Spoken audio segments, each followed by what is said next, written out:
Click subscribe to get daily Manchester United content from passionate Reds, only on All for United.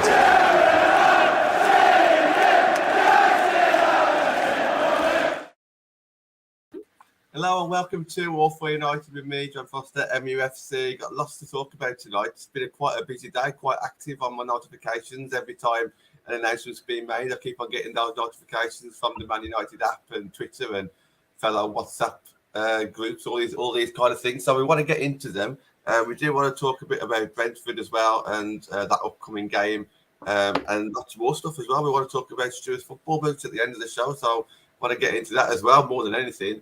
But we do need to talk about some of the serious topics going on with Man United today. So Ralph Rangnick, obviously, his new role at the club has obviously been announced. We knew that was going to happen anyway, but more importantly, his second job, I suppose you could call it, or is that going to be his first job and United's going to be his second job? I don't know how you'd describe it, but that's just been announced today that he's going to be taking over the Austria post. So looking forward to seeing how he does there and obviously wish him all the best. Matt Judge resigns. He's going to serve his notice, but we want to get into that as well, hear everybody's thoughts. And then a few more topics as well in between. So before we get into all those topics, let's just do a bit of a welcome, a bit of a hello to everybody. So, Andrew, how you doing, mate? Yeah, all good. Thanks for having me on. Excellent. Yeah, Vicky, you okay, mate? Yeah. Good. That was very one wordy. So, well, two words, but you said yes twice. So, Well, it's just because I look a little tired, and I just feel a bit worried for everybody that I'm gonna yawn, and then everybody else is gonna yawn, and then I'm gonna make the show look really bad. that would happen because I yawn quite easily. Yeah, absolutely. Yeah. Stuart, you okay, mate? Yeah, all good. Thanks, pal. Nice one. Thank you for joining us, mate. Oh, pleasure. Thank you for the phone call yesterday. That was it yesterday or the day before when you panicked. He's like, I can't come on, John. I'm a football. It was Wednesday night, yeah, and I was just, yeah. Well, I was panicking a bit, yeah. So it was Wednesday. It was good actually as well, yeah, because we scraped to win. I was going to say that's good. Excellent. Yeah, nice. I may have scored the winning goal, but I'm not quite sure yet. I don't want to brag about it, but I may have scored the winning goal. Oh, okay. So, VAR check, is it, or? Didn't need a VAR check. It was a powerful left-footed strike, top corner, right in the stanchion. Not that we have stanchions anymore, but it would have been right in the stanchion if we'd had one. Excellent. No, good to hear, man. Good to hear. And John, welcome back. I spoke to you literally 2 hours ago on the Women's All for United WFC channel. How you doing, mate? Yeah, I've been very busy this evening, so thanks for inviting me on the second show this evening. So looking forward to it. Always fun to have a show with you and all four of you. So yeah, let's get into it then. So Andrew, we'll start off with yourself. Let's talk a little bit about Ralph first. We knew after his management role here, he was going to go on to a bit of a director role. It looks like that's obviously pretty much being confirmed now. But what do you think about maybe the timing and everything else that's been announced along with that? I think it just shows, well, the season's done and dusted now. Like United are just saying, well, Ralph's moving on. So I know he's got the job with Austria now, but obviously it's reported he's going to be working 6 days out of the month. So an international football's not like domestic football.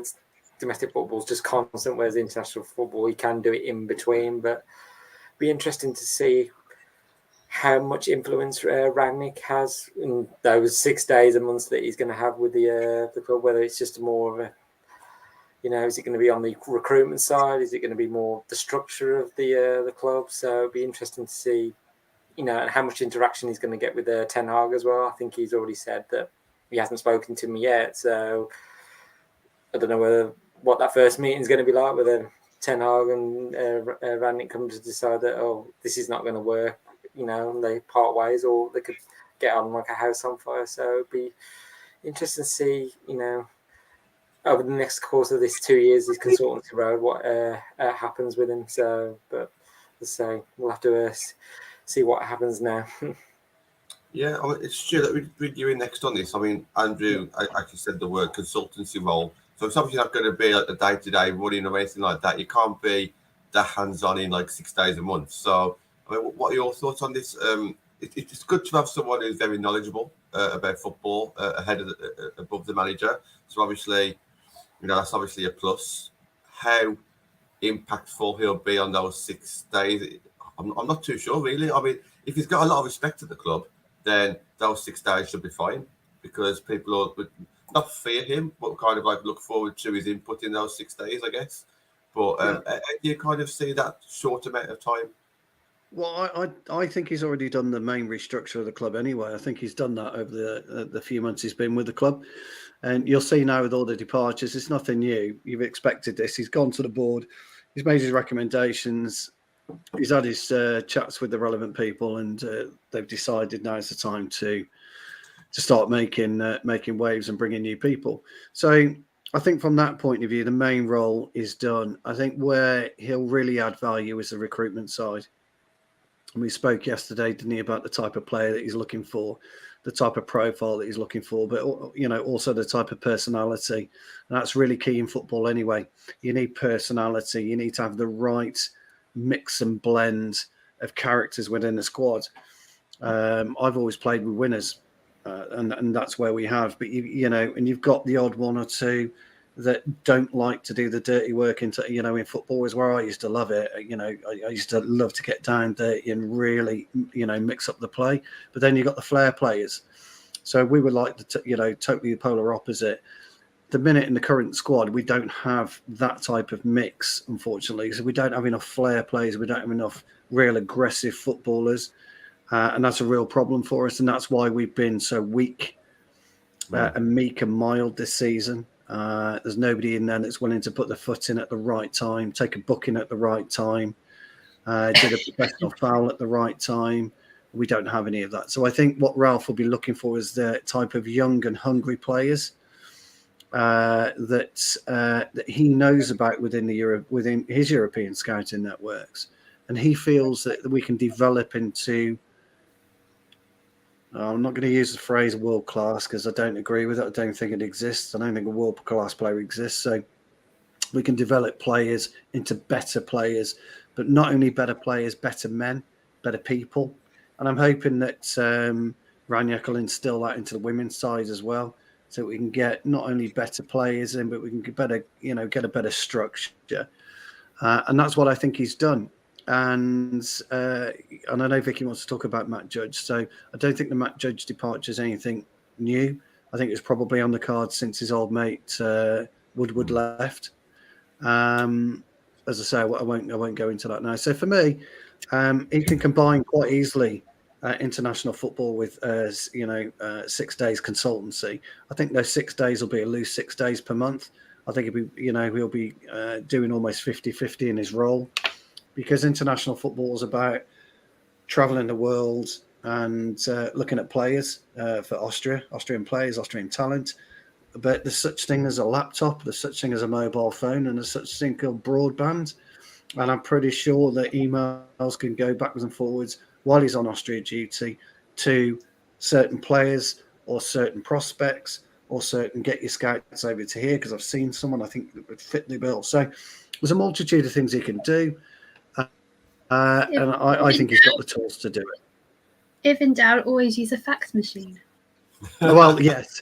The old fax machine. But yeah, I don't see it being an issue at all. I think Raniak probably will be looking forward to the consultancy role with us more than actually the challenge of making Euro 2024 with Austria. But look, to be fair, they look like they've got a good side. A good solid side of young, hungry players. So we could do quite well with them. We haven't seen the best of Raniak as a coach. Let's be honest. I mean, look what you've got to work with. So. Go on, Vicky. Well, do you know what? I kind of think when it does come to Ralph Raniak going to do the Austria thing, is almost like with his consultancy thing, I personally believe he didn't get it filled in as much as well as Ten Hag.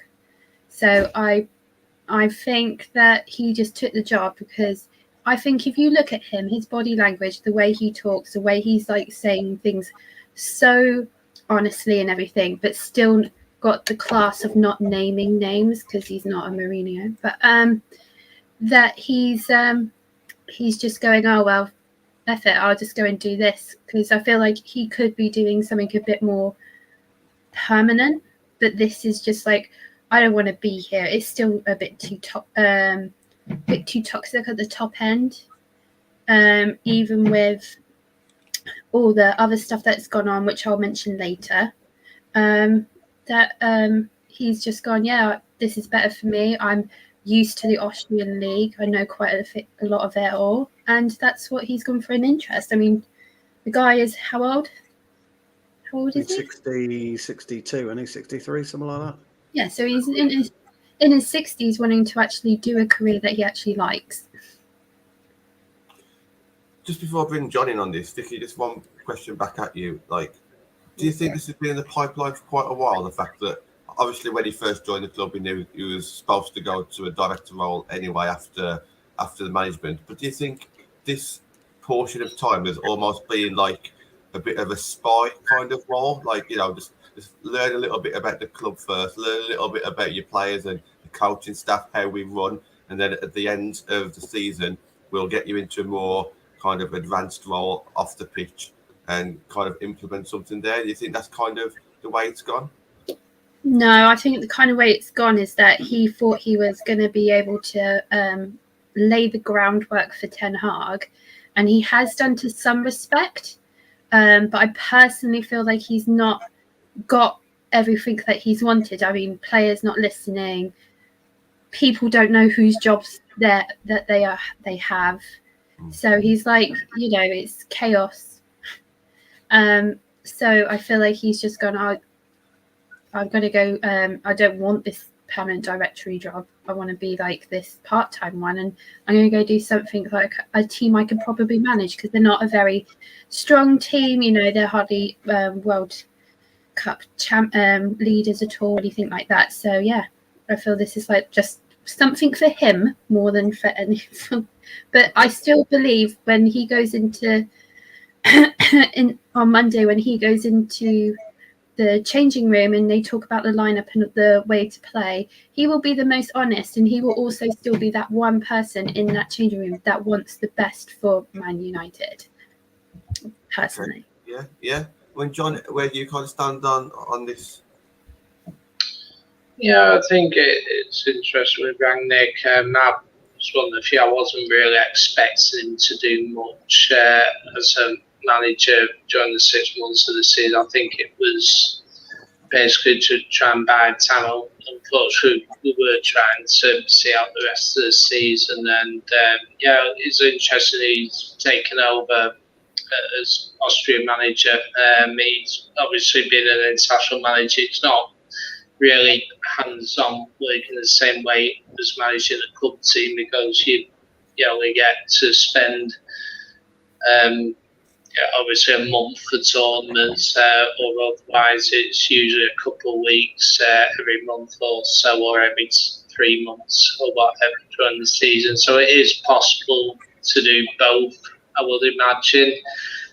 Obviously, the interesting thing with Rangnick is that Austria, I think, are playing 4th of the Nation League game in June, and that's obviously when you're looking to bring transfers in. So it'll be interesting to see whether we have people in place to negotiate transfers during that period and that kind of thing, because obviously Matt Judge was responsible for those transfers, and obviously he's under its notice. So we don't know how long that is, whether it will cover part of the summer, or whether it'll go in a month's time or 2 months or whatever. And but I think it does demonstrate that the club is changing from within, and I think looking at the Athletic were writing it, that I think Mercer was very impressed with Rangnick, and he's willing to listen to him. In terms of like, we have been badly run, and I think while Mercer is obviously in charge of the footballing decisions now and that kind of thing, I do think it is being driven from Rangnick, what he's been saying about the club, where we've been going wrong over the past 9 years. And I do think, obviously, negotiating to get what's his name, Mitchell in as well. And if we do get him in, then obviously that will be a step in the right direction. And obviously, you got to make sure with obviously we got Ten Hag coming in. If he's going to work, you got to have the right people above him. And it's also interesting now that Judge is gone, who's going to replace him in terms of negotiating transfers and that kind of thing. So I do think change is occurring, but it'll obviously take some time before we're able to say whether it's been successful or not. Yeah, I think that's a good point. I want to bring Vicky back in on the like the Matt Judge situation. So we mentioned a little bit about like potentially Paul Mitchell coming in, Matt Judge resigning, but we've got obviously John Mercer still there, Darren Fletcher still there. Vicky, what's your thoughts about everything that's going on behind the scenes? Oh, you're on mute. One idiot. Yeah, I think losing Woodward's right-hand man is nothing but a good thing. This isn't like just the one person leaving, because obviously we've had the global scouting manager that Michael Boot, is it Boot, and obviously Jin Lawler. My God, sorry.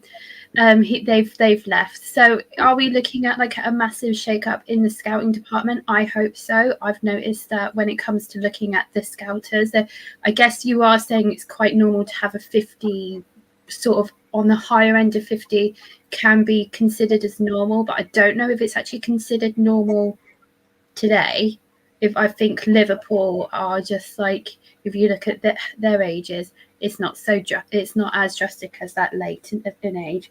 But do you know what? If this could be Paul Mitchell coming in, I'm all for it. Very excited about it. He's really good. He's got quite a good negotiations to go with it all. And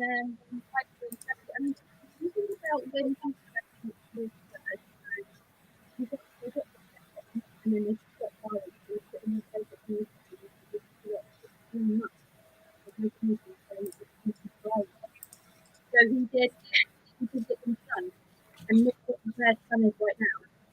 He's second full school like going up with Ronaldo.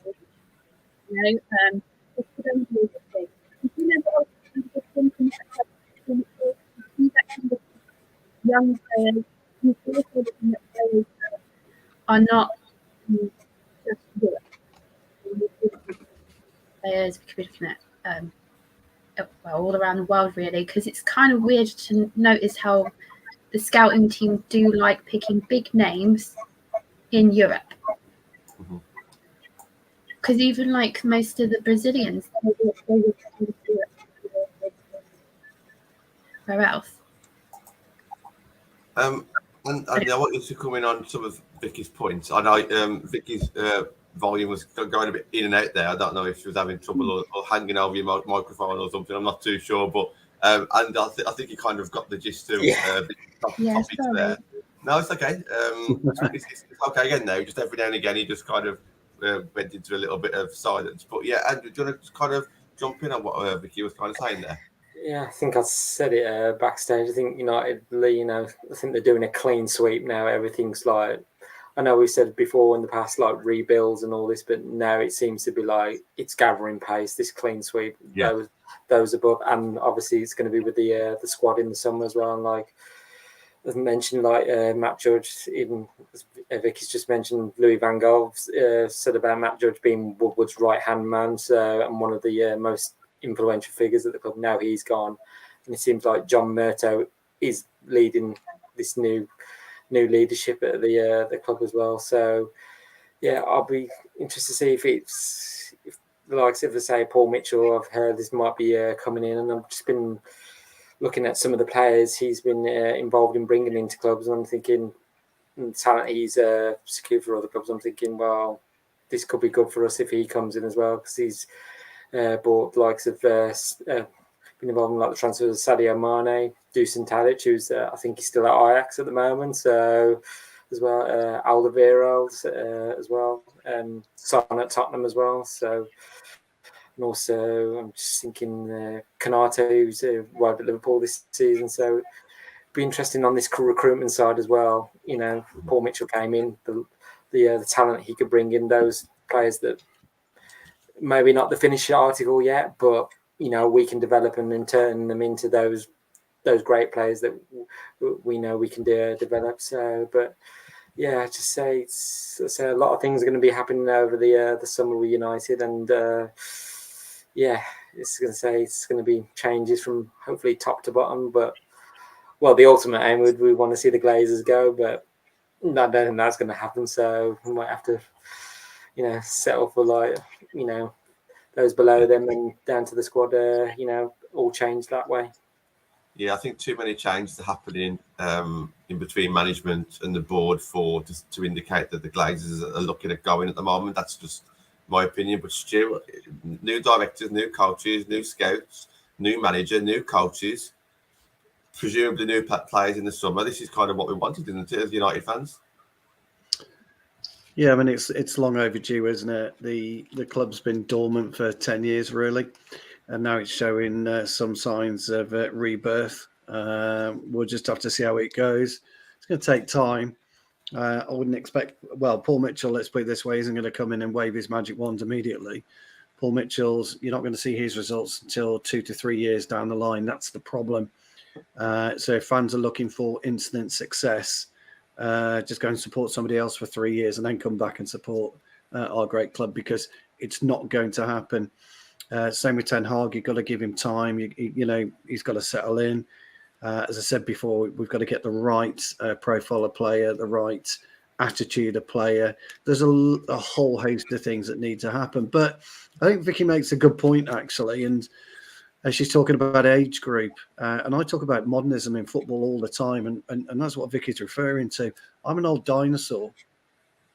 And I view football completely different to the way that the kids view football today. Because I didn't grow up in the FIFA type thing. I grew up with Sabutio, where you just a flicker football around a little pitch. Nowadays, you know, they're doing all sorts of things. They're looking at formations, looking at this.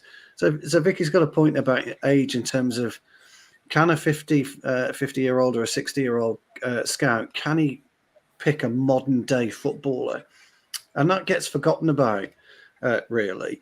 And it's one of the things where if you've got a 35 or a 40-year-old coach stroke scout, he might have a better opinion, a better idea of exactly what's going on in the future now and then in 2 years' time. So your point's absolutely on point there, Vic. And most people won't have even thought of it, won't have thought of it as football fans. And I didn't think about it, if I'm being, you know, particularly honest. It didn't cross my mind that a certain age group of coach might not get the modern day player. And I always wonder whether Sir Alex Ferguson retired when he did because he saw what was happening with the social media scene about to burst, the types of attitudes of the younger players that were coming through, the amount of money that's being given to a 19 and an 18 and a 17-year-old. It changes the way that people view their own lives and their outlook on lives. So, no, 100%, Vic. I think you're absolutely right to bring that up. With regards to Paul Mitchell, as I said, let's give him a bit of time. Let's not expect miracles. Let's see what develops over the next 2 to 3 years. Let's see what Darren Fletcher's defined role will be next season. Let's see how Murto works. I can see Murto having the top job alongside Ranić, and Ranić, you know, Murto and Ranić working together in terms of an advisory capacity, which will work well. So look, I think as fans, we've got to embrace what's happening. We've got to understand what's happening. We've got to give it a little bit of time. But I think, and you know me, John, I don't really get excited. You know, football's football for me. But I can see something beginning to happen. You can see the green shoots here. And let's have it. Did I come back in there, Vicky, before I bring John in? Oh, well, I was just thinking, wouldn't it be nice just not have a last-minute negotiation with a player and just keep him on the side bench where he can't actually use his good years to go and play what he wanted to play, and that was to be a professional football player rather than sitting on the side bench. I doubt now Woodward's gone and all of these toxic directors of, like, you know, of when it comes to like negotiations of contracts and stuff are gone.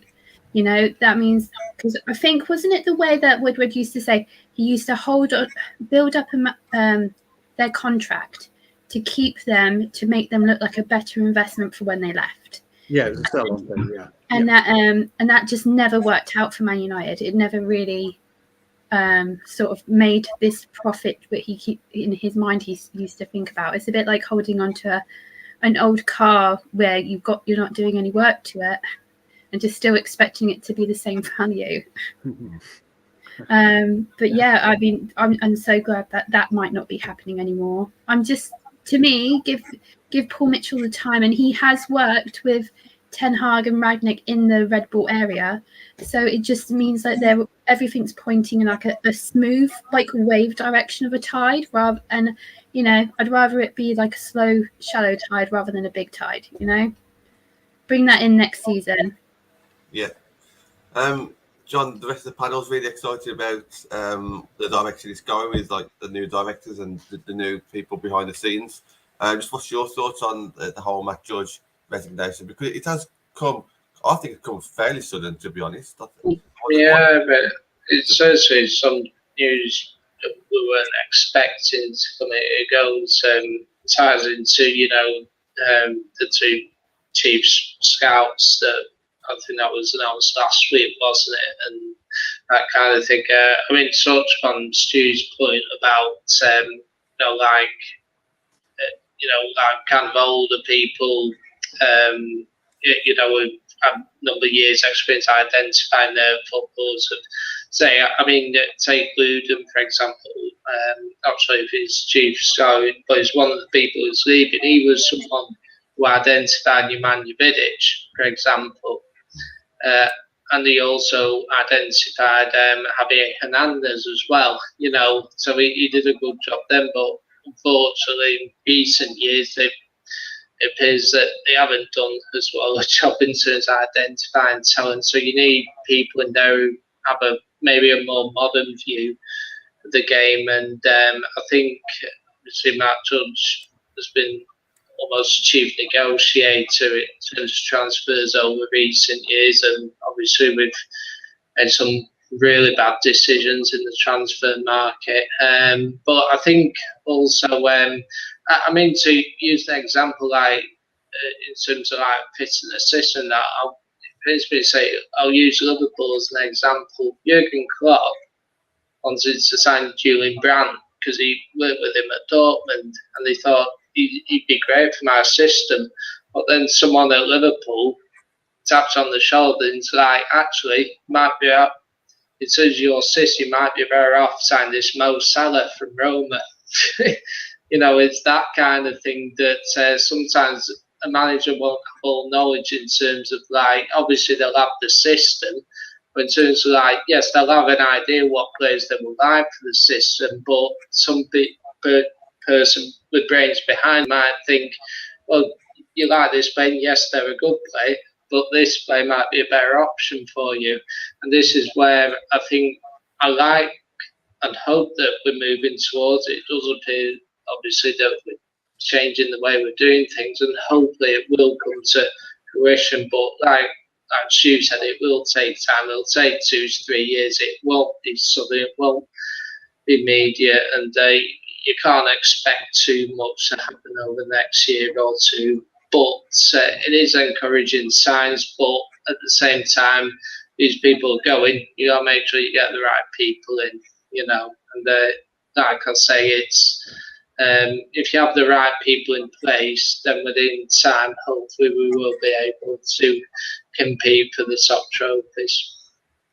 Yeah, I absolutely agree, John. I do, yeah. With half an hour to go, we're just going to combine a few topics in our next conversation. So we're going to talk a little bit about, I think it was Andrew's topic and John's topic, about players who will be important to Ten Hag and who will struggle under Ten Hag. And we'll also link that in about what Ten Hag needs to do in the opening 3 months. So Andrew, do you want to kind of kick us off with those kind of things going through your mind there, and then we'll move on? Yeah, I was going to say, well, as the season, our miserable season comes to the end, when United needs to look to the future now, and obviously with Ten Hag coming in, he's going to face a big challenge to get us back to the top, and obviously challenge the likes of Man City and Liverpool. And so I've highlighted a few key areas, not in any particular, priority, but I think the first one is obviously clear out the deadwood. Obviously, there's certain players that are going to be leaving our club in the summer. Contracts running out. Like Pogba, Lingard, Matic, Juan Mata, Cavani are all going. So on that one, Andrew, just staying with that for a second. Let's get into that then. So, do you think that we'll actually, because we do tend to struggle to do numerous or multiple deals or outgoings, ingoings. Do you think this could be the season where we do actually completely clear slate and almost cut our losses if we need to, and just get rid of everyone that we need to get rid of? Do you think this is the time that we can actually do that now? I think so. I think it's going to be a clean sweep. I just think Ten Hag will want to quickly establish which players he believes have got the fight and will get behind what he wants to do. And anyone that's not going to back him and always unsure of their future at the club, then they should move on. Ten Hag is not. He shouldn't be having to convince players to play for Man United. These players should want to play for United themselves. They say we shouldn't be going chasing players to say, "Oh, you should play for us." Well, United's a big club. You should want to play for us. And I just think like certain other players like Dean Henderson, Phil Jones, Bailly, Twanzebe, Martial, they're all facing uncertain futures. So I say the number of incomings and goings could, be quite significant. So as I said, it could be literally a clean sweep. I was going to say the next one would be the situation of the captaincy. I mean, Ralph and Rangnick this season's had to sort of bat away, who is actually the captain on, is it reports of, is it Ronaldo, is it Maguire? And obviously Ten Hag will have the opportunity, to select a new club captain as he sees fits. It could be somebody, it could be Maguire, it could be somebody else that's already in the squad, or somebody, a potential signing he's going to earmark as the captain. But I just think from Maguire, season so far, some of the performances have been, and he probably admitted, some of them have been below the standard he set. But I think his move from Leicester to us, is always going to be huge. But I don't know whether the captaincy for him has been a bit more of a burden than an incentive. So we've also said, the dressing room needs leaders, where everybody pulls together, and that ultimately starts with the captain. Is Maguire, the one to, lead us, we're going to say, into this new revolution? But I don't know. Can I dive in on that one? Just an incy tinsy wincy bit. Go ahead. Yeah, I know why you're giggling, because I take your points about the captain, but do you know what? I just, to me, it's never mattered. Everybody views captaincy differently, and do you know what? In the modern, we talk about modern day football. But back in the day, a captain was really important. He was quite vital because he would be the one that would be organising it, etc., etc. But I think today, I'm not so sure it holds the kudos that it used to. I mean, it wouldn't bother me if I had the armband, because you're concentrating on your own game. And in fact, Rangnick did say that in Germany, they hold a vote for the captain. The manager doesn't actually choose; they hold a vote, and that, to me, dismisses the importance of the captain. So I kind of get what your point is, Andrew, and I'm not arguing against it by any stretch of imagination, because I respect you, opinion wise. I think there's too much of a big thing about the captaincy at the minute, and I think when you look at the club as a minute, I think it's the last thing on our list to really concentrate on as a skipper. But so I'm not disagreeing with you or anything, pal. I just, my view anyway. What I was going to say. There's not, these points. It's like there's no priority or rank. It's just what I think might Ten Hag needs to look at. I was going to say the next one would be Ronaldo's future. Obviously, no Champions League football is going to be with us next season.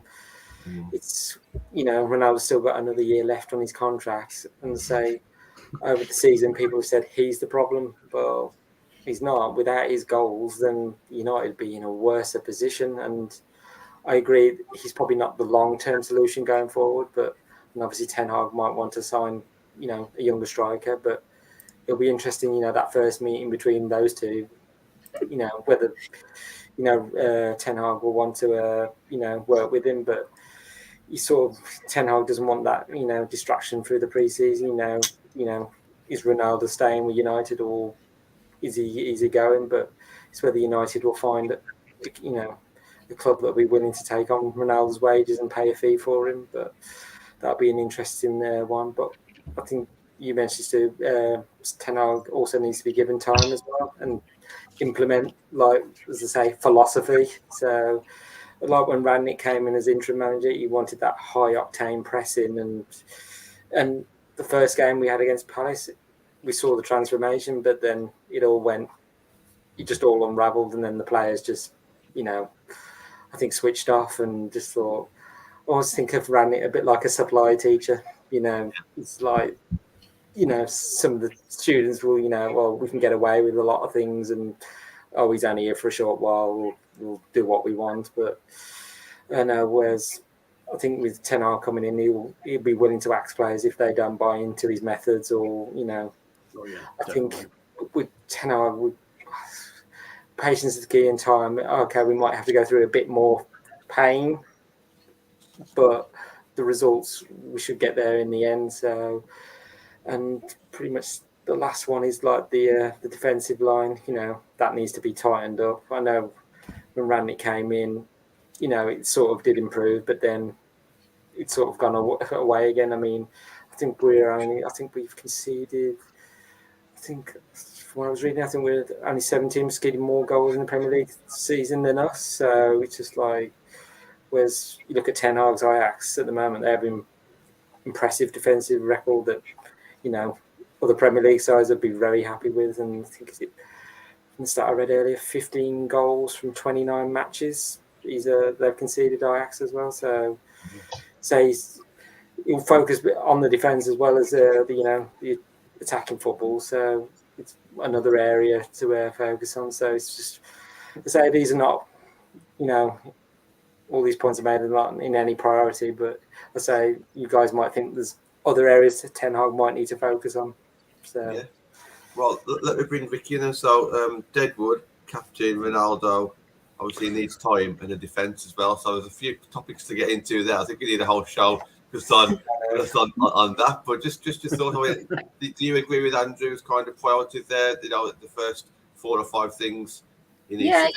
And I definitely feel like it doesn't get talked about. There is a French captain. on that football pitch, and Martial will be back soon. Martial will be back soon. Don't worry. God, and I don't understand. Brave, yeah, I don't know why we don't have Varane as a captain. He was much vocal before Christmas, and he is the French captain. For France, and they obviously are doing amazing. So. I think it would look good on him as well. What's your reaction to that? Hey, look,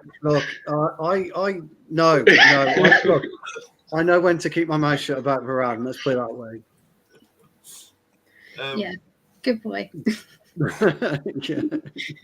Just on the captaincy, I do agree with what you were saying a little bit, Stu. I mean, maybe clubs or teams these days expect something different from a captain. I mean, we speak a lot about on the women's channel about our captain, Katie Zellum, and she's adapted a little bit over the season, I believe.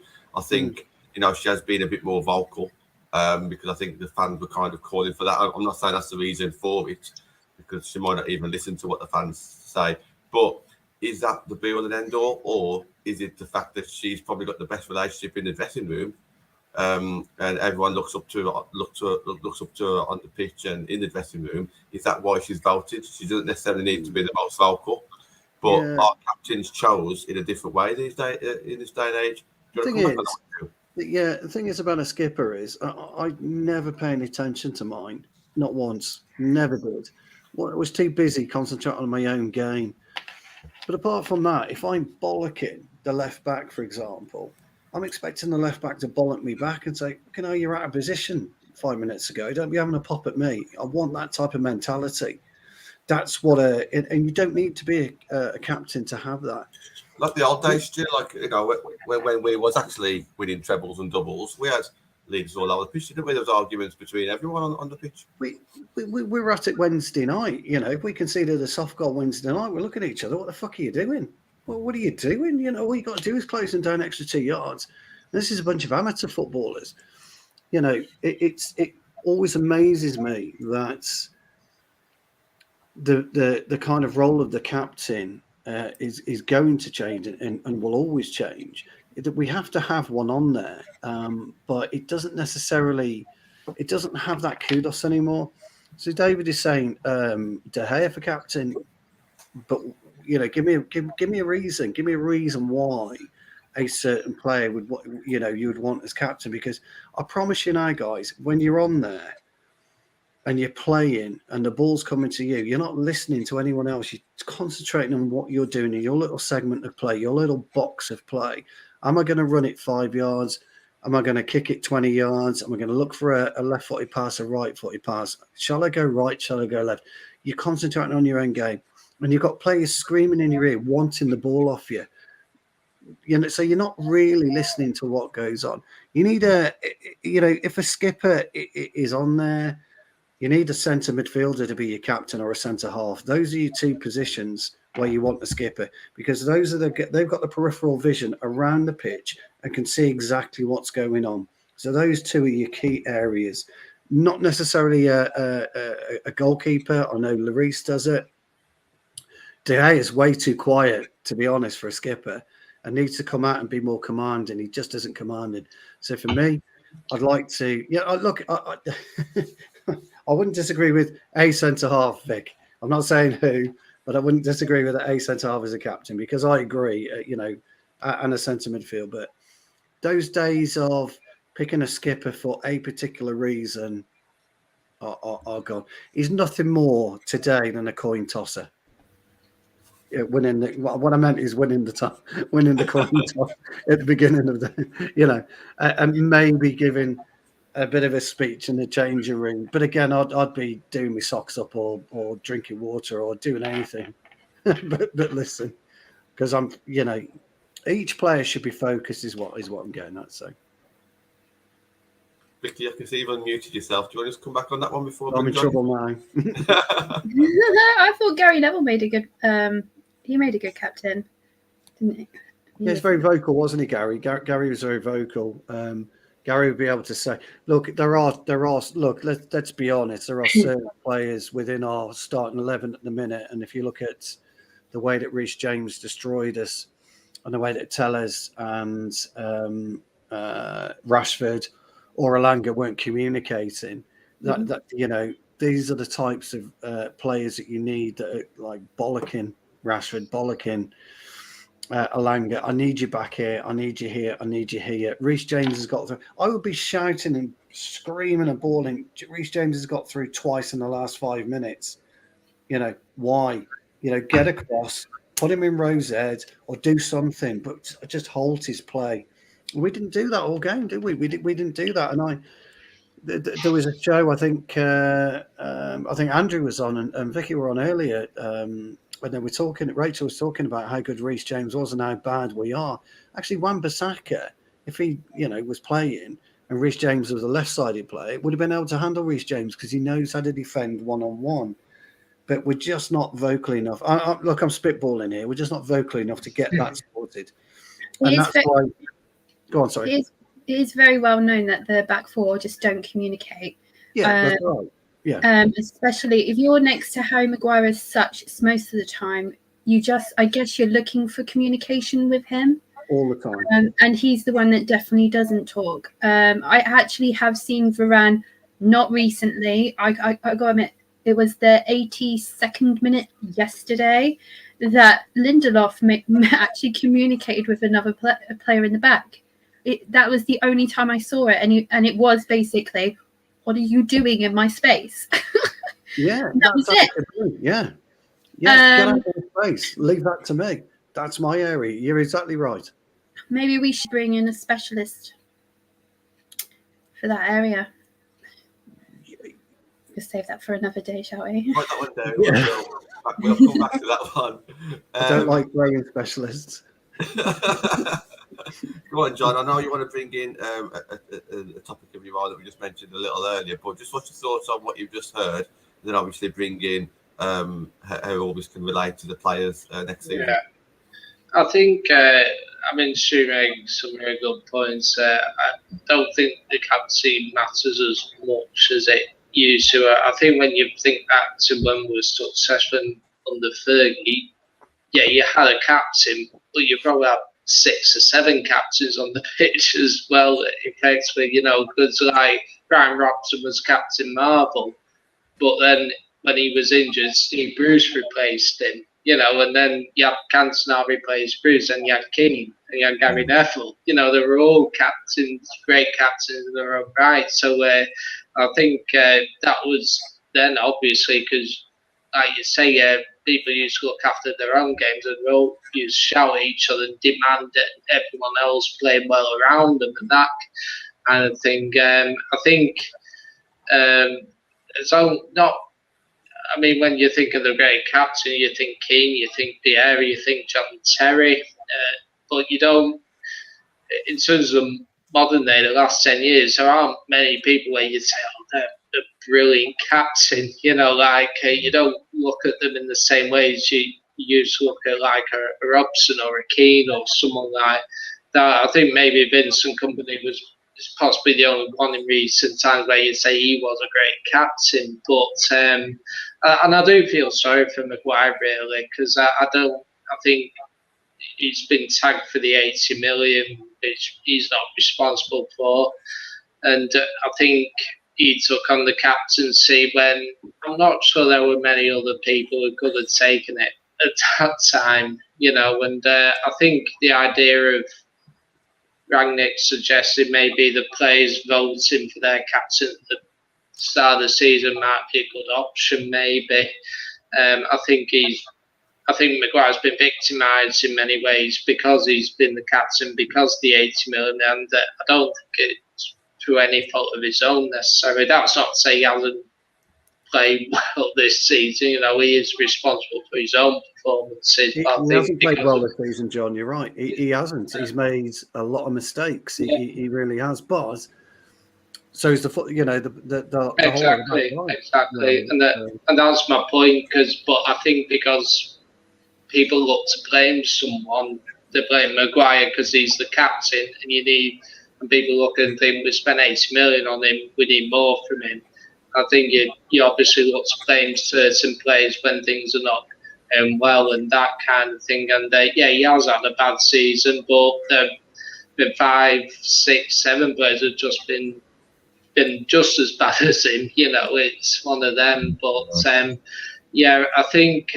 But to tie it into my topic, now that we've got Ten Hag in, I think it might be worth discussing like what players we might think will be important to him, who might improve under him, who can get more out of, and also what players we think they might potentially struggle. And I'll start with that, and obviously you can come in. I just go for obscure one. I will be interested to see how Ten Hag develops Elanga actually.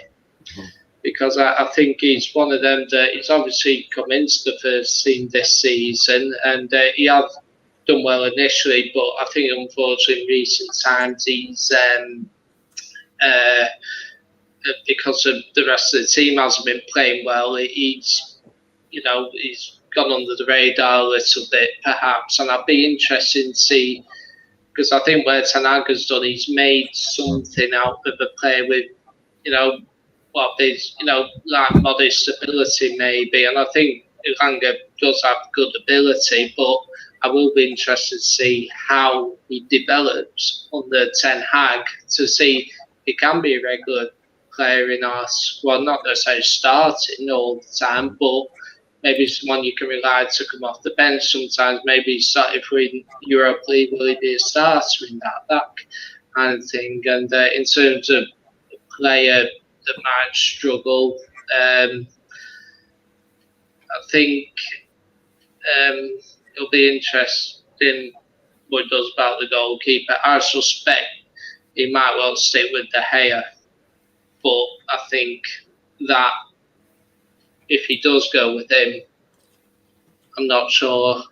I think we'll probably look to replace him within a year or two, because I suspect personally that I think Henderson might go in the summer.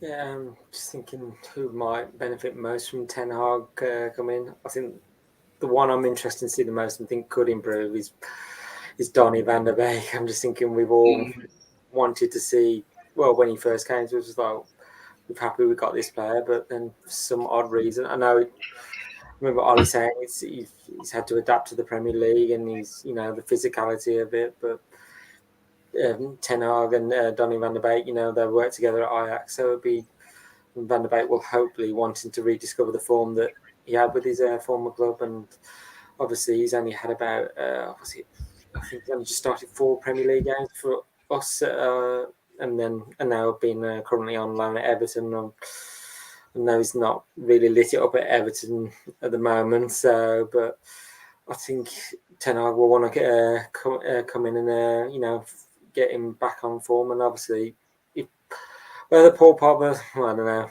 is he staying or is he going? Well, if he does go, then it gives Van der Beek the opportunity, to fill that, that void as well. In terms of player that might struggle, it all depends if this player stays. Anthony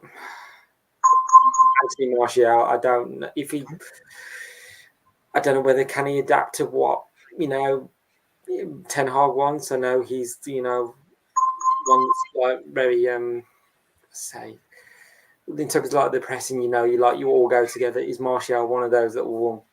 I think if you're going to press, it can't just be one going. You've all got to go together. I don't know whether is Martial going to do it every time. Like I say, we know because like I said, we want to win the ball higher up. Is Martial going to be the one closing down or not? Or can he adapt to Ten Hag? Martial, I don't know.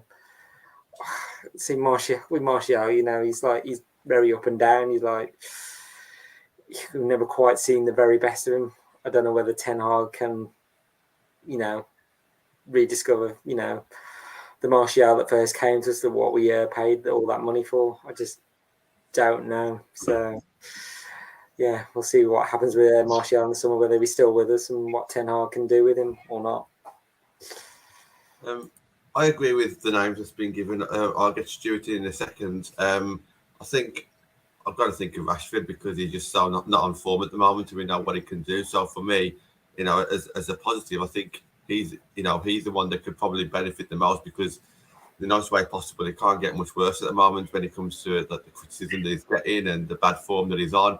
And he's not even form, is it, at the moment? Because he's lasted longer than form. It's been like a whole season or so. So I think he could possibly benefit the most. Shoulder around him, new people around him, new coaches, new everything around him.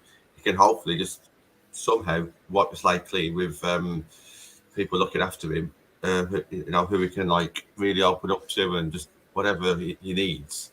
You'd like to think that this new era will help him do that. So I'd like to say Rashford as a positive. But I think players who might struggle, I'm a bit worried about our fullbacks at the moment because I'm looking at our 4 fullbacks and I just never know who's going to be our first choice fullbacks, which is a shame because I really rated Luke Shaw last season and I still do, even though I appreciate it's not been his best season. But then I see every other fullback coming in and none of them are particularly having great games consistently. So I'm kind of worried a little bit about all of our fullbacks. I think Lindelof is the best fullback we've got at the moment. It's interesting. Wait a minute. John, go on. He plays there for Sweden. Yeah? Pardon? He's played there for Sweden a few times, Lindelof. he was solid for Sweden. You know, he's Swedish captain. He's played there. I think. Look, I'm going to put a slightly different angle on it. I would like to see Ten Hag retain Juan Mata and utilize him for the younger players, not put him into a coaching role, but put him into an advisory role. So any new players that come to the club, any younger players that are coming through, Camacho, Fernandez, Mejbri, etc. Juan Mata's their mentor. So Juan Mata is the one that looks after these players. Juan Mata is the one that teaches them what to do on a match day, teaches them how to train, teaches them how to look after themselves, teaches them technical ability. He can do that because he's got it in abundance. And the interesting thing about Mata is when he's come on to the pitch over the last couple of days. I'm going to see. Oh, excuse me. Sorry. Oh no, sorry about that. And where was it? Oh yeah, when he's come on, certainly against Chelsea and certainly against Everton and Arsenal, he's turned the game for us in many ways. He's been instrumental in us playing better because what he does, he offers a lot of technical ability. He offers a lot of guile on the pitch. He's almost like a fox, really. He's a ruthless player. We don't need speed. We just need somebody who can pick a path, who can create space, who can kind of James Garner. James Garner, I suppose. We will see on that one. The jury's out for me. I like Garner, but I would send him off to Palace or Brighton. I'd loan him out for 12 months. I'd send him off to Palace or Brighton. He needs some Premiership experience now. Or if Forest come up, stay with Forest for a year. But that's what I would do. I would look at what I've got and see who I can lean on. And I think Ten Hag can lean on Mata. I also agree, guys, with regards to Donny van der Beek. I think the only one that's happy right now is Donny van der Beek, because Ten Hag knows what he's got with Donny van der Beek, and Donny van der Beek knows what he gets with Ten Hag. So it's a nice fit for us. It's a bit of a no-brainer. Mm-hmm. Most of the other players, I do believe we need a goalkeeping change. That's for sure. Whether or not we go with Henderson for the new year, whether or not we stick with De Gea, my gut feeling is, as John alluded to, we stay with De Gea. That would be what I would think. But then we've got to, I think we'll lose Henderson. So that then puts us back on the market for a goalkeeper of some description, whoever that may be. The chances of us getting somebody like Oblak are probably quite slim. I don't mind the Leeds keeper, Melier, when you consider the kind of defence that he's been playing behind. And the types of saves that he makes, he's quite commanding in his box. He would be quite good for us. Maybe somebody, Kasper Schmeichel might be a shout for us as well. But for me, if I was Ten Hag, out of all our current squad, I would do what I could to keep Mata just, in and around the, because I think he'd be instrumental. I talk about on-field coaching a lot. You need off-field coaching of players, not from the coaches, but from current players. You need to be able to understand what it takes to be a professional, and Juan Mata's your man for that.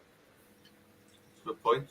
Vicky, your players stick out for you under Ten Hag? Well, if anything goes by the way that Fred's been playing with Rangnick, and he's improving with Rangnick, I'd imagine that he's going to improve with Ten Hag. And I agree with Stu. I think we might end up getting Kasper one day just to get all that romantic drama out of the way for Michael.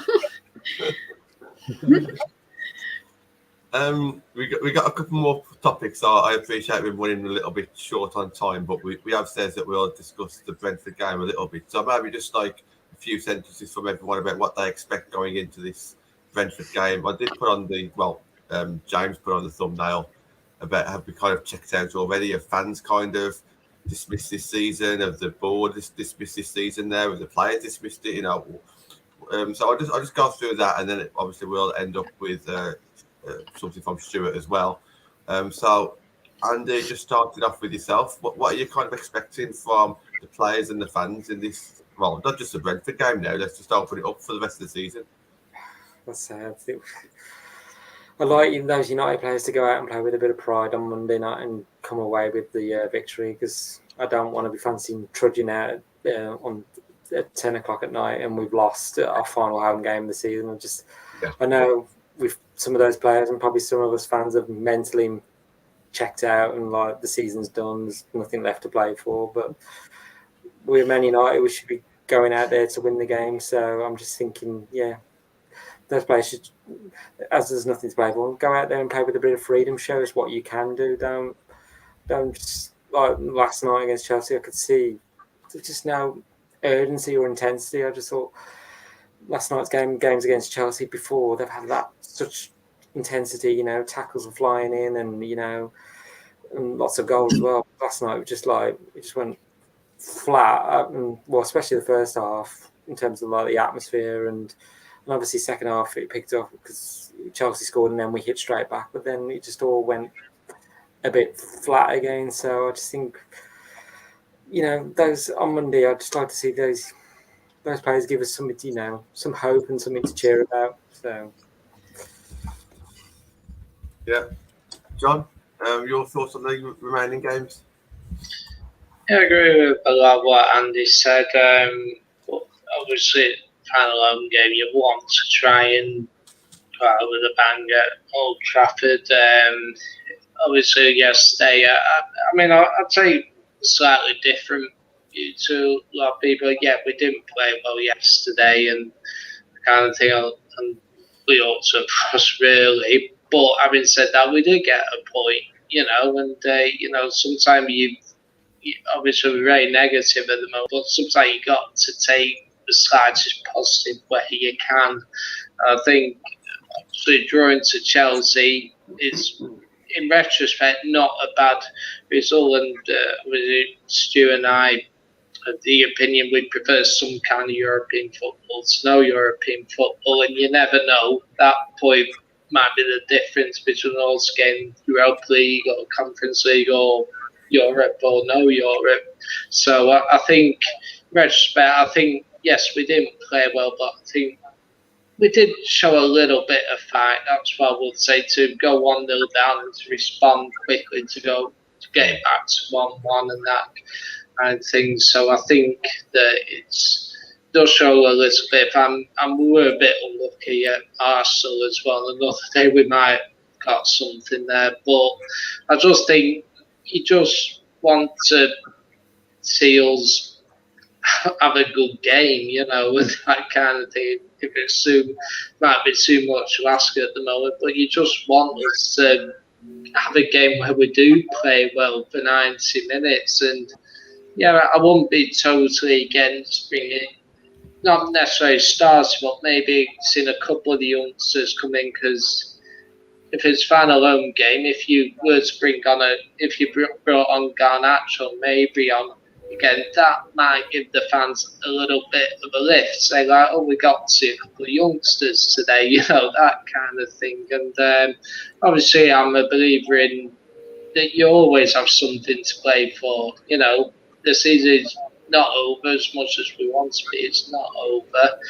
I just want to see us, just try and have a good game and try and win the game, and just see where it takes us from there. But that's what I would hope for from Monday. Stu, I've put a couple of questions for you in the private chat there. Do you want to come in on those ones? Let me have a quick look at these. Sorry, I should be concentrating, shouldn't I? It's okay, mate. It's okay. Can I just say what I think will happen? Why Stu? I think it will be a testimonial match at Old Trafford for the last ones. I think you'll see Jones start. I actually think Matt is going to start, and I do think Matic might start. Andy and me discussed it earlier, and I guess if Cavani's fit, he'll come on at some point. But I reckon it's going to be like a really boring game in my head, where it's going to be like 0-0 in the first half, and then the second half's going to come. Someone's going to score a goal, and then on the 72nd minute, I think you're going to have 1, 2, 3, all three at once. 3 youngsters go on the pitch, bump the crowd out, make the season feel like it's finalised in Old Trafford. I think it's more about the show tomorrow rather than the points. That's a good point. And you can understand that. I can really understand, especially from a Man United point of view, where it's all about the show. What do you think about that, Stu? Vic's right. I kind of would agree wholeheartedly. I think there are certain players that will play their final game at Old Trafford, and I think they'll be brought on. What I'd like to see more than anything is some football sense. For once, I'd like to see players who are playing football day in, day out, week in, week out, year in, year out, show some football sense, not only common sense, but some football sense. And we just haven't shown that. There are parts of the game at Chelsea when we could have been a bit more sensible in possession, and we weren't. We rushed it. It's playing single touch football when really you should have played 2 and 3 touch football. There was a whole host of reasons why we allowed them to attack us. And when we did have possession, we wasted it because we were trying to be too clever. So I would like to definitely see some football sense. But I think Vic's right. I think, Ranieri's realised that we could probably finish top 6 with the remaining fixtures that we've got. Yeah. And if we can get away with a 1-0 win against Brentford on Monday, but likely play Mata, likely play Jones, likely play Matic again. Maybe Fred will come back. Maybe Henderson will get a go, or some other players. It'll be, I can see that happening. Let's get the win, and then we can go from there. Let me just address the Ghana. Mark Fenner's comment. Yes. Quote. Nobody's saying he's not ready now football wise. He's not ready for the Premier League. There's a big difference between not being ready football wise and being ready for the Premier League. There's a huge gap between Championship level football and Premier League football, and that's why I think he would benefit from a year or 6 months somewhere like Crystal Palace or Brighton. The problem you'll have is if you bring him back, and Ten Hag brings in 1 or 2 players that he deems as first team footballers, then Ghana's, like Vicky says, will sit on the bench and he won't flourish and he won't improve. So you've got to consider that side of the game. It's not all about he's ready, let's bring him in, let's push him in. There's bigger things. Look at Bruno. We were having a debate about Bruno the other night, actually, and I made a point that where Bruno's letting himself down at the moment is he hasn't evolved his game or tweaked his game. You're dealing with Premiership footballers, and what they've done, they've identified what his strengths are, and they've stopped them. It happened with the same as our ex number 11. I don't want to talk about him. And Marcus Rashford's seeing exactly the same at the moment. Defenders know what he's going to do, so players need to adjust their game. If you put Ghana in and he has 1 or 2 bad games, then what do you do with him? So you've got to be very, very careful. He's a great footballer and he's ready as a footballer, but I don't think he's Premier League ready yet, and that's all I would say. Stu, I'll go one step further and say it's not just about being Premier League ready, even though I do understand Mark's comments there saying that he's done well against Arsenal, Leicester, Liverpool, who are Premier League teams. I do get that point. But we're not just looking at for Premier League ready. We're after like Champions League. We're after top 4 ready. So is he actually top 4 ready? That's going to be the question.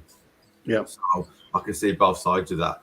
Stu, do you want to finish up on the that you wanted to bring to the table?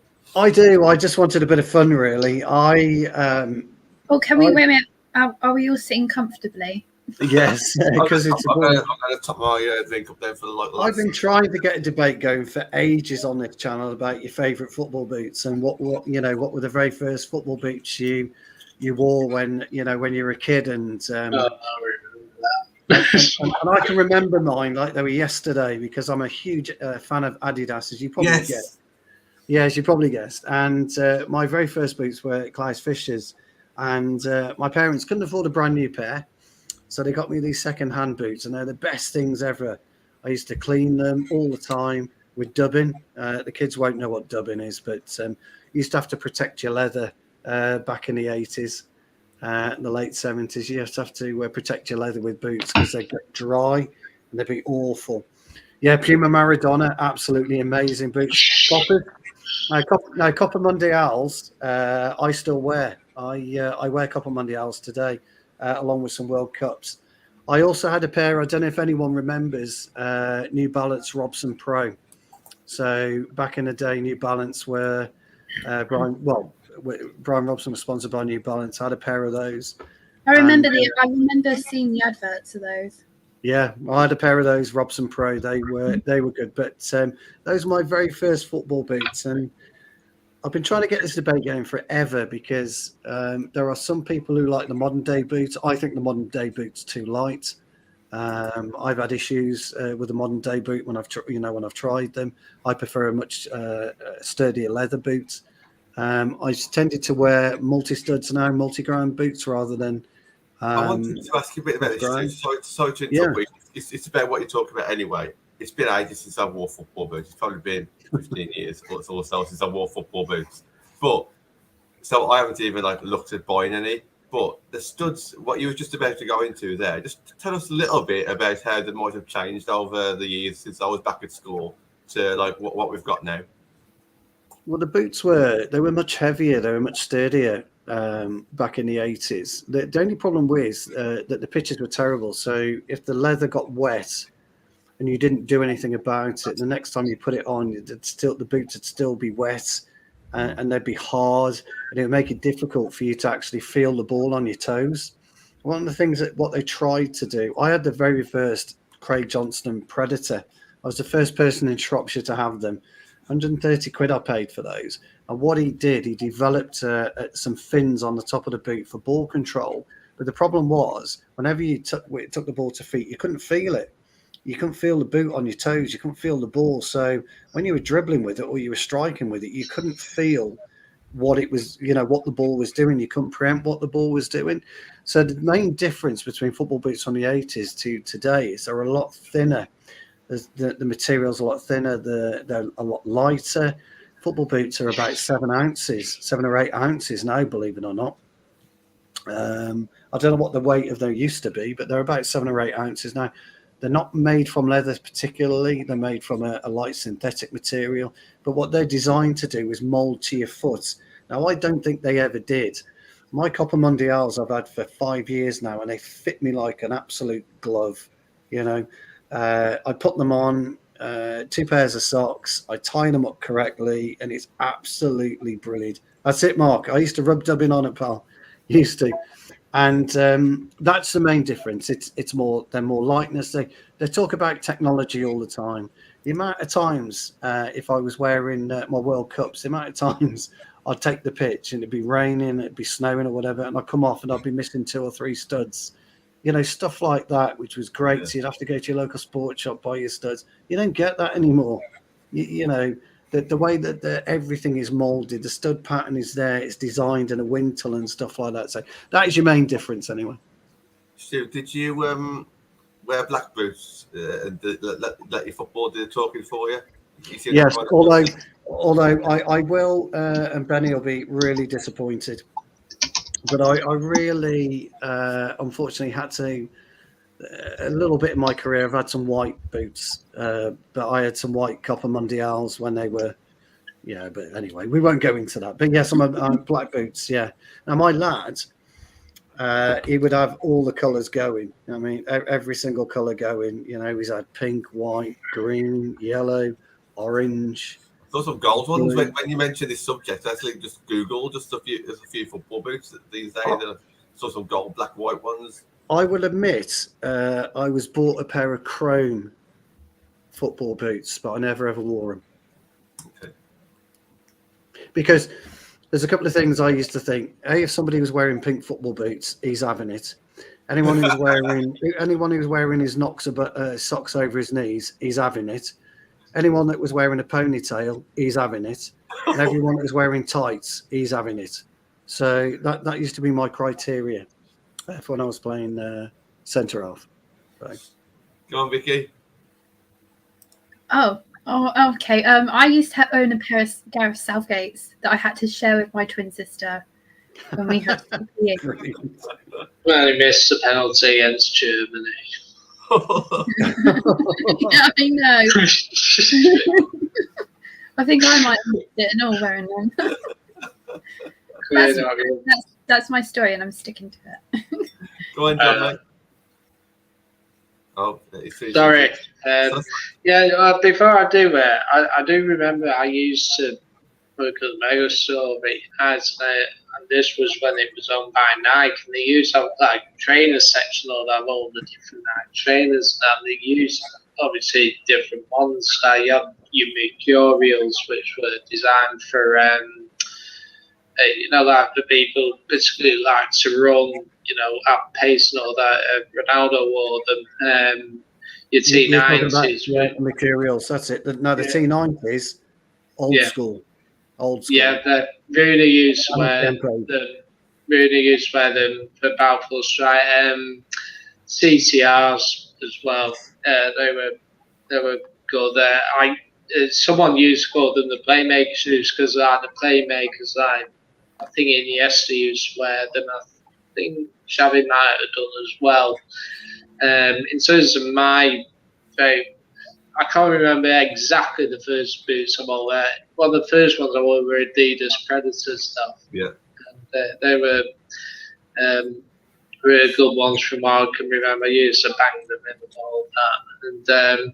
But yeah, I did used to enjoy later on. I do use like CTRs now because I always thought playmakers are always my favourite footballers. I just love to see playmakers. That's why I love Paul Scholes and your Xavis, your Pirlos, your Iniestas, those types. I always loved to watch them, and I think the CTRs around a decade ago where some of the best playmakers were wearing them. So that's possibly why I like them more so. But yeah, those were the ones I liked.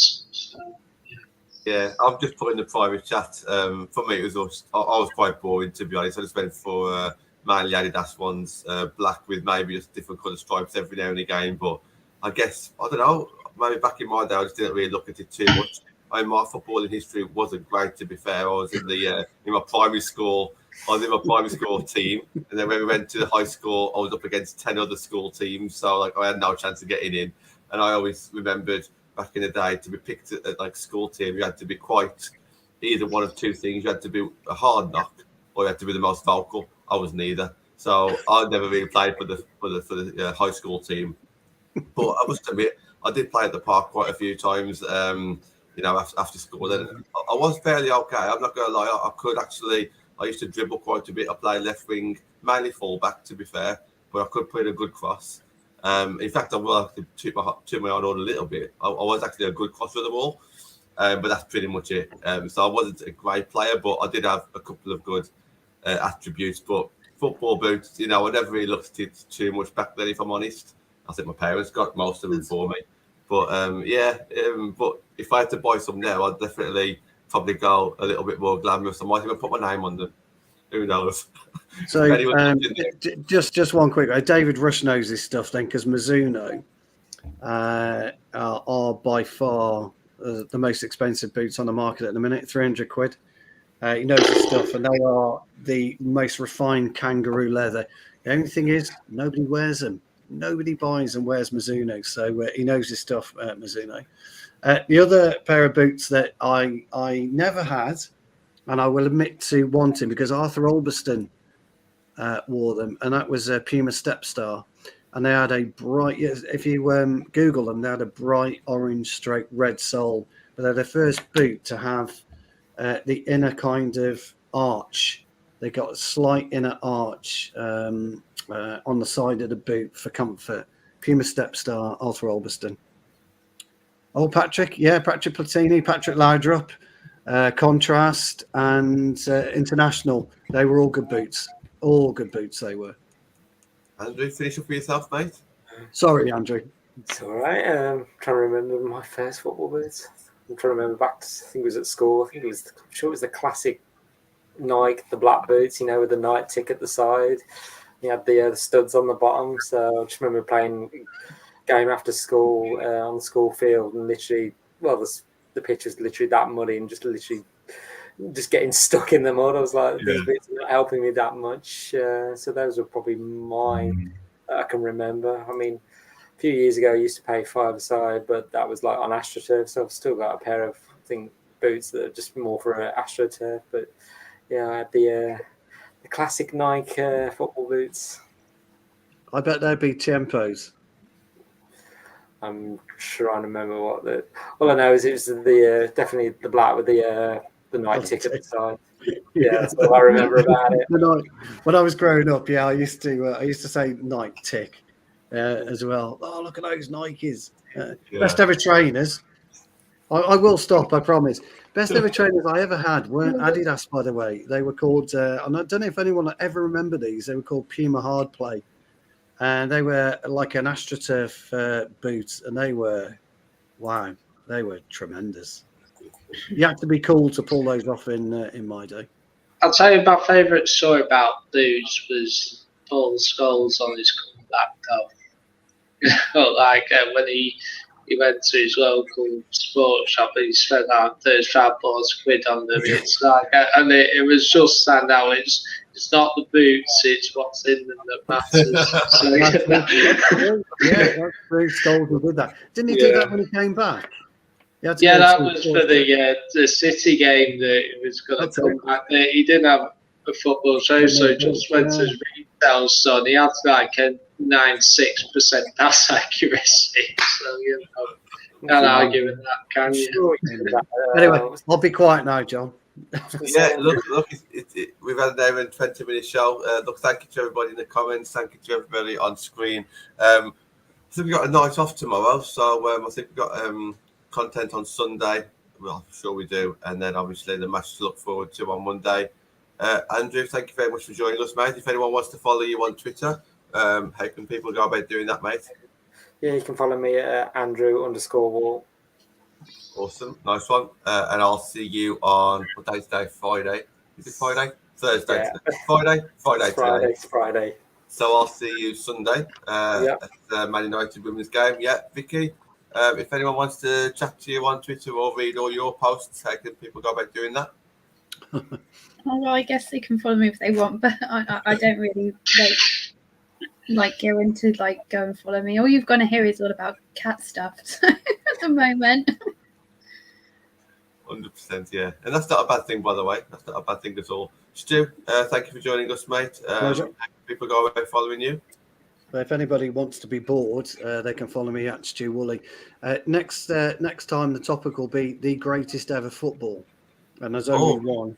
There's only one, but the greatest ever football. Do you know what it feels like? You know when you go on Route 66 and they see the things like stop now, and you can see the world's biggest rubber band ball. Yeah, well, there is only one greatest football ever. And my lad would never let me buy one for him. I'll get you this football. It's the best football ever. No, Dad. I want this. I want that. And it isn't Nike. So there. Join us next week then, Stu. Make sure that you're on next week. I'll join you next week for the greatest ever football. 100%. I'm not too sure what day it's going to be yet, but we'll sort something out, absolutely. Okay. John, thank you for joining us again, mate. We've got your Twitter on the screen. Is that the best way for people to follow you, mate?